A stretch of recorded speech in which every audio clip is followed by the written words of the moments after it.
नमस्कार, मी संदीप भोसले। आज आपण एका चांगल्या विषयासाठी हात घातलेला आहे। आपल्या सर्वांना माहिती आहे की 6 ऑक्टोबर 2025 रोजी भारताचे सरन्यायाधीश भूषण गवई साहेब यांच्यावरती न्यायालयामध्ये एका विकृत व्यक्तीच्याकडून हल्ला करण्यात आला। तर त्या संदर्भात भारत देशामध्ये पूर्ण निषेध व्यक्त केले जात आहेत। तर लोकांच्या मनामध्ये वेगवेगळ्या प्रकारचे प्रश्न आहेत। तसे माझ्याही मनामध्ये काही प्रश्न आहेत जे आपण आमचे जे सहकारी मित्र आहेत सूरज गवळी यांच्याकडून आपण ते जाणून घेणार आहोत। सुरुवातीला मी त्यांचं स्वागत करतो सूरज साहेब। आणि आजचा माझा पहिला प्रश्न असा राहील की सरन्यायाधीश यांच्यावर हल्ला करणारा नेमका कोण आहे?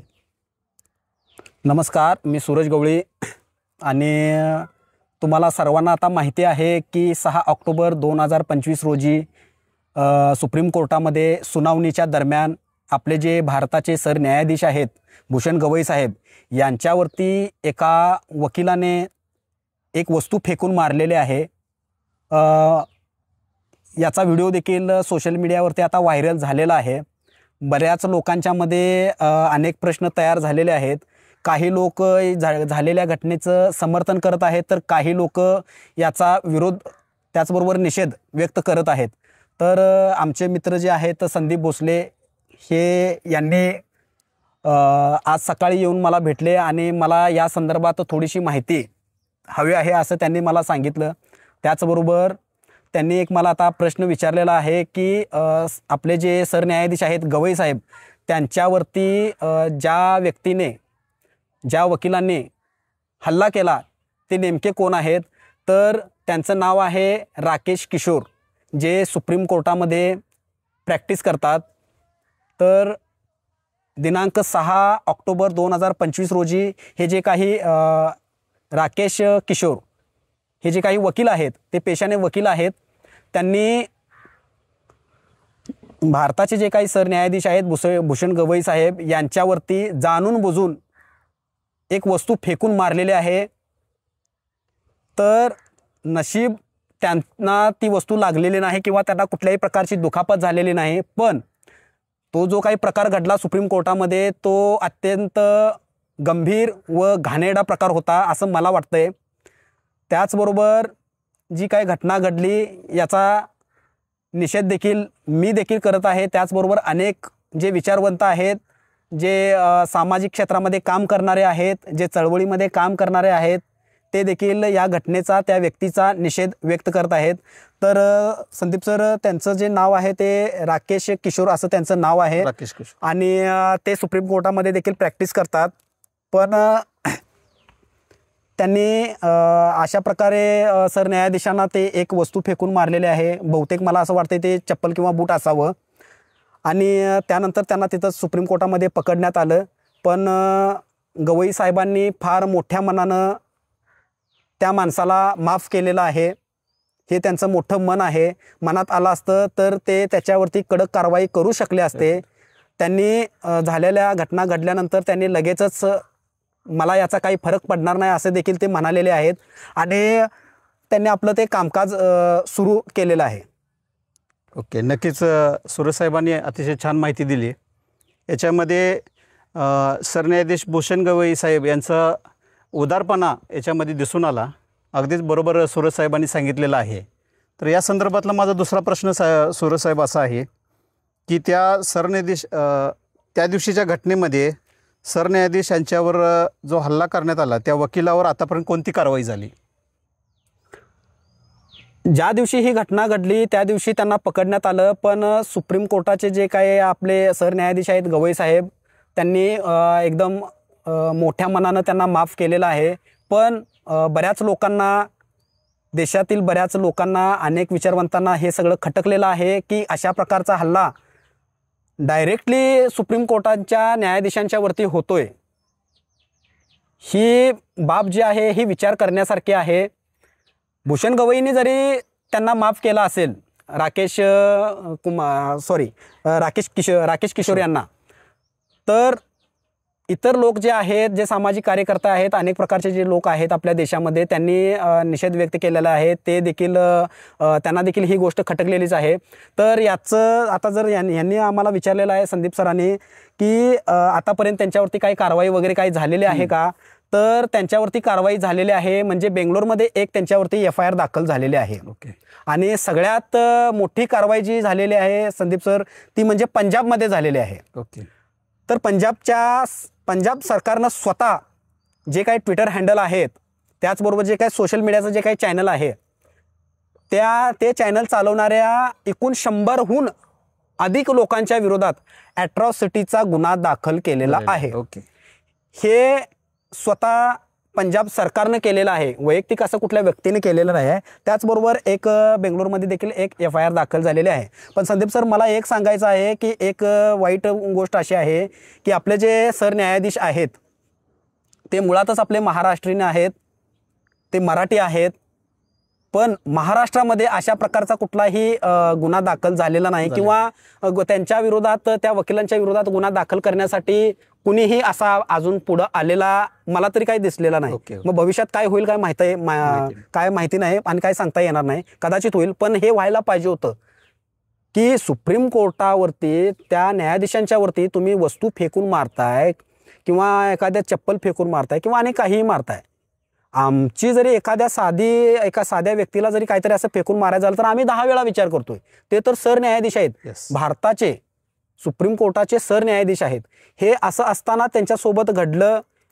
त्यामुळं ज्या वेळेला ही घटना आम्हाला देखील कळाली त्यावेळेला देखील आम्ही देखील एकदम म्हणजे असं शॉक झालो की असं कसं काय घडलं.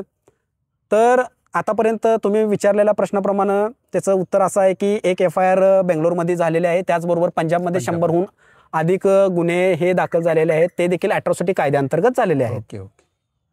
निश्चितपणानं सूरज साहेबांनी सांगितल्याप्रमाणे हे महाराष्ट्राचं दुर्दैव आहे की इतर राज्यांच्या मध्ये अशा प्रकारचा निषेध आणि कायदेशीर बाबी घडून येत आहेत. पण महाराष्ट्राचं दुर्दैव असं आहे की इथून कोणी अजून अद्याप या संदर्भात FIR दाखल केलेली नाही आहे. तर याच्या संदर्भातले माझा एक पुढचा प्रश्न असा आहे की सुप्रीम कोर्टाच्या न्यायाधीश भूषण गवई साहेबांना बूट फेकून मारणे किंवा त्यांच्यावर हल्ला करणे याला तुम्ही कसं पाहता? कोणत्याही व्यक्तीला मारहाण करणे किंवा त्याच्यावरती हल्ला करणे संदीप सर हे चुकीचंच आहे. पण आता सुप्रीम कोर्टात जे सरन्यायाधीश आहेत, सुप्रीम कोर्टात सरन्यायाधीश आहेत, त्यांच्यावरती कोर्टामध्ये जी सुनावणी चालू होती आणि ही सुनावणी चालू असतानाच राकेश किशोर या वकिलांनी काहीतरी फेकून मारलेलं आहे. तर न्यायाधीशांवर हल्ला करणे म्हणजे मला असं वाटतंय की भारतीय राज्यघटनेवर, भारतीय संविधानावर चप्पल फेकून मारण्यासारखं आहे किंवा त्याची विटंबना करण्यासारखं आहे असं मी माझ्या नजरेनं बघतोय. त्याचबरोबर मला असं वाटतंय की आपल्या सर्वांना माहीत आहे की भूषण गवई साहेब जे आहेत ते शेड्यूल कास्ट आहेत, म्हणजे अनुसूचित जातीचे आहेत. हे संपूर्ण देशाने पाहिलेलं आहे. तर काही लोकांच्या पोटामध्ये चावायला लागलेलं आहे असं मला वाटतंय. काही लोकांना खटकलेलं आहे की एक अनुसूचित जातीचा किंवा खालच्या जातीचा असणारा व्यक्ती आज सुप्रीम कोर्टाचा न्यायाधीश झालेला आहे आणि आता आम्हाला त्यांच्यासमोर हांजी करायला लागत आहे. हे त्यांना मुळातच खटकलेलं आहे. आणि मला असं वाटत होतं की जात जी आहे किंवा जातीवाद जो आहे भारतातील किंवा आपल्या महाराष्ट्रातील जो हळूहळू कमी होत आहे असं मला वाटत होतं. पण ही जी काय परवा जी काय घटना घडली न्यायाधीशांच्या बाबतीत, गवई साहेबांच्या बाबतीत, त्यावर मला असं लक्षात आलं की हे अजून संपलेलं नाही आहे संदीप सर. बरोबर, हे अजून संपलेलं नाही आहे. आज विचार करा, सर न्यायाधीशांना लोक भर कोर्टामध्ये एखादा माणूस बूट फेकून मारतोय, तर हे लोक उद्या आमच्यातल्या म्हणजे आपल्याच समाजातल्या अनुसूचित जाती जमातीच्या लोकांवर का मारणार नाहीत बूट फेकून? बरोबर, विचार करण्याची गोष्ट आहे. एखादा IAS अधिकारी असेल, एखादा जिल्हाधिकारी असेल, कलेक्टर जिल्हाधिकारी असतील किंवा तहसीलदार असतील किंवा प्रांत असतील किंवा शिक्षक असतील किंवा डॉक्टर्स असतील किंवा इंजिनियर्स असतील, ज्या मोठ्या पोस्टवरती जे काही अनुसूचित जाती जमातीचे जे काही अधिकारी आहेत, कर्मचारी आहेत, त्यांच्यासोबत देखील हे घडू शकतंय. त्यामुळं मला असं वाटतंय की हे जे काय घडलं ते भयानक आहे आणि हे विचार करायला लावणार आहे बरं का. मला असं वाटतं हे विचार करायला लावण्यासारखं आहे. ही जी घटना आहे ती फार गंभीर आहे. असं ऐकलं झाली घटना विषय सोडून दिला असं नाही. आता बऱ्याच सोशल मीडियावरती मी बघतोय तर काही लोक म्हणतात की नेम चुकला, काही लोक म्हणतात की त्या बुटाच्या ऐवजी एखादी पिस्तूल पाहिजे होती किंवा अजून कोणती तरी वस्तू पाहिजे होती जेणेकरून त्यांना दुखापत झाली असती. तर यावरून दिसून येतंय की कुठंतरी शेड्यूल कास्ट किंवा अनुसूचित जातीच्या व्यक्तींवरती जे काय आज पुढे आलेले आहेत त्यांच्यावरती ते राग ठेवूनच आहेत, त्यांना ते खटकलेलं आहे असं मला तरी दिसून येते. आणि हे मला काय ठीक वाटलेलं नाही संदीप सर. विचार करण्याची गोष्ट आहे. उद्या त्यांच्यासोबत झालं का उद्या तुमच्यासोबत होणार नाही, का माझ्यासोबत होणार नाही, का या लोकांच्या सोबत होणार नाही. बरोबर. त्यामुळं हे वाईट आहे आणि विचार करायला लावणार. ज्यावेळेला मला ही घटना कळाली, मला ही बातमी ज्यावेळेला मी बातमीवरती बघितली त्यावेळेला मी पण एकदम असं ह्याच्यात झालो, विचलित झालो. हे असं कसं काय घडलं. आणि मला असं वाटतंय ही जी घटना घडली ना, या घटनेला कारणीभूत जर कोण असेल तर ते आजचं सरकारच आहे. त्या विचारधारेच्याच व्यक्तीनं ते घाणेरडं काम केलेलं आहे असं माझं स्पष्ट मत आहे. निश्चित ज्या प्रकारे सुरेश साहेबांनी सांगितलं की हल्लेखोर हा एक सनातनी विचारसरणीचा तो होता. आणि संदीप सर अनेक सांगतो, तो माणूस निवांत घरामध्ये बसून सोफा सेटवरती बसून डिबेट देतोय किंवा आपले पत्रकार सोशल मीडियामध्ये किंवा न्यूजवाल्यांना ते आता बातमी द्यायला लागलाय. म्हणजे तो बिनधास्त आहे. आणि तो स्वतः असं म्हणतोय की हे मला देवानंच करायला लावलं, त्याचबरोबर ही देवाचीच कृपा आहे म्हणून मी हे धाडस केलं आणि मला यात काही गैर वाटत नाही असं तो धडधडीत म्हणतोय. हे काही चुकीचं वाटत नाही आणि मी माफी वगैरे काय मागणार नाही असं देखील तो धडधडीत बोलतोय. म्हटल्यानंतर ह्याला कोणाचं तरी पाठबळ असायला पाहिजे, 100% असायला पाहिजे. त्याशिवाय सोपं नाही हो. ज्या वेळेला आम्ही कोर्टासमोर उभा राहतोय खालच्या कोर्टामध्ये त्यावेळेला आम्हाला देखील असंच राहावं लागतं. आम्ही जास्त मान वर काढत नाही कारण आम्हाला देखील भीती आहे. कारण समोरचे जे न्यायाधीश आहेत ते एका घटनेनं त्यांना एक मोठं पद दिलेलं आहे, त्यांना पॉवर्स दिलेले आहे. बरोबर. त्यामुळं आम्ही देखील कोर्टामध्ये असंच निवांतच म्हणजे असं खाली मान घालूनच राहतो. जास्त आम्ही मान वर काढायचा प्रयत्न करत नाही. पण सुप्रीम कोर्टामध्ये जर अशा प्रकारे जर होत असेल तर विचार करण्याची गोष्ट. निश्चितपणानं सुरेश साहेबांनी सांगितल्याप्रमाणे विचार करण्यासारखी गोष्ट आहे की त्या ठिकाणी समजा एखादा मुस्लिम समाजाचा व्यक्ती असता किंवा एखादा इतर धर्मियाचा एखादा व्यक्ती असता तर आज भारत देशामध्ये काय परिस्थिती झाली असती विचार करण्यासारखी गोष्ट आहे. आणि सुरेश साहेबांनी सांगितल्याप्रमाणे की ही सनातनी विचारसरणी जी आहे ती अद्याप लोकांच्या मनामध्ये इतकी दृढ निश्चयानं बसलेली आहे की ते जातीवाद सोडायला तयार नाही. याच्यावरती यांच्या बोलण्यावरून असं दिसून येतं की या संदर्भातला आता पुढचा माझा अजून एक असा प्रश्न आहे जो नागरिकांनाही तो सतावतो आणि मलाही वाटते की तो विचारायला पाहिजे यांना की सुप्रीम कोर्टाच्या सरन्यायाधीश भूषण गवई साहेबांना त्यांच्यावर जो हल्ला झाला तो कितपत ठीक आहे. नाही, हे काय ठीक नाही आहे किंवा आम्ही त्याचं समर्थन देखील करत नाही आहे. भले सरन्यायाधीश जे आहेत ते कोणत्याही जातीचे असो किंवा कोणत्याही धर्माचे असो, आम्हाला त्यांच्या जातीशी आणि धर्माशी माझा तरी काहीही देणं घेणं नाही. मी असं नाही की ते आंबेडकरवादी आहेत किंवा असं नाही की ते अमुक जाती धर्माचे आहेत, असं नाही. ते जे आहेत ते सुप्रीम कोर्टाचे सरन्यायाधीश आहेत. राज्यघटनेचं जे काही संरक्षण करायचं आहे ते त्या कोर्टानेच करायचं आहे. सुप्रीम कोर्टाच्याच ताब्यात सगळं काही दिलेलं आहे. आणि जरी गवई साहेबांचं जरी चुकलं असतं, समजून चालू आहे आपण त्यांचं चुकलं आहे, पण असं बूट फेकून मारणं किंवा त्यांच्यावर हल्ला करणं हे काय मला पटलेलं नाही आणि हे ठीक नाही आहे. आणि मला काय हे ठीक वाटत नाही आहे आणि मी याचं समर्थन देखील करत नाही. मी याचा विरोधच करतो. कारण जी घटना घडली ती घाणेरडी घडलेली आहे आणि मला यातून असं दिसायला लागलंय, मला यातून की जातीवाद दिसायला लागलाय. मी स्पष्ट सांगतो. निश्चित तिथं जर दुसऱ्या जातीचे किंवा दुसऱ्या धर्माचे जरी न्यायाधीश असते तर असं झालं नसतं. आपले जे पाठीमागचे जे न्यायाधीश होते चंद्रचूड साहेब, ते जरी असते आणि त्यांच्यासोबत जर असा घडला असता प्रकार तर हे प्रकरण इतकं चिघळलं पण नसतं. आणि विचार करण्याची गोष्ट अशी एक आहे की गवई साहेबांनी त्या वकिलांना सोडून दिलेलं आहे, त्यांना माफ केलेलं आहे. कोणत्याही प्रकारचं त्यांनी ते पुढं प्रकरण लावून धरलेलं नाही. पण भारतातील जे काही लोक आहेत त्यांना देखील ही झालेला प्रकार जो आहे तो आवडलेला नाही, तो खटकलेला आहे आणि त्यामुळंच आता FIR अनेक ठिकाणी त्यांच्या विरोधात दाखल व्हायला लागले आहेत आणि ते भविष्यात 100% ते अडचणीत येणार आहेत. आज त्यांना वाटत असेल ठीक आहे, पण नाही. आणि मला असं वाटतं ही एक सुरुवात आहे बूट फेकून मारण्याची. जर न्यायाधीशांना जर बूट फेकून मारत असतील तर सर्वसामान्य लोकांचं काय आहे? निश्चितच. त्यांना बूट मारला, उद्या तुम्हाला काठी मारणार, दगड मारतील. मिळालं हत्यार तर हत्यार घेऊन काहीतरी गोळी मारणे किंवा चाकू हल्ला करणे असं काही होऊ शकतं. मला असं वाटतं की ही एक सुरुवात आहे. दलित समाजाला एक मोठं आव्हान आहे असं मला वाटतं. आणि मला भूषण गवई साहेबांच्या जातीशी आणि धर्माशी मला काही देणे घेणे नाही.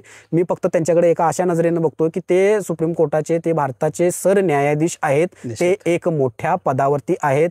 त्यांच्यावरती एक मोठी जबाबदारी सोपवलेली आहे आणि त्याचे ते चांगल्या पद्धतीनं काटेकोरपणे डॉक्टर आंबेडकर जे आहेत आपले भारतीय राज्यघटनेचे शिल्पकार, त्यांच्या ते विचारावर चालतात. त्यामुळं मला असं वाटतंय की ते काहीतरी गैर करतील किंवा चुकीचं देतील असं मला नाही वाटत. आणि तो जो काय मूर्तीचा जो प्रकार घडला तो प्रकार काही लोकांना समजलेला नाही आहे. जो व्यक्ती घेऊन गेला होता ते प्रकरण ते जरासं पब्लिसिटीसाठीच होतं. ते याचिका त्यानं दाखल केली होती आणि मूर्तीचा जो विषय होता तो कोर्टाचा विषय नव्हता. त्यासाठी स्वतंत्र संस्था आहेत, शासकीय सरकारी यंत्रणा आहेत, तिथं तो प्रश्न त्याने तो घेऊन जायला पाहिजे होता, पण तो गेला डायरेक्ट सुप्रीम कोर्टात.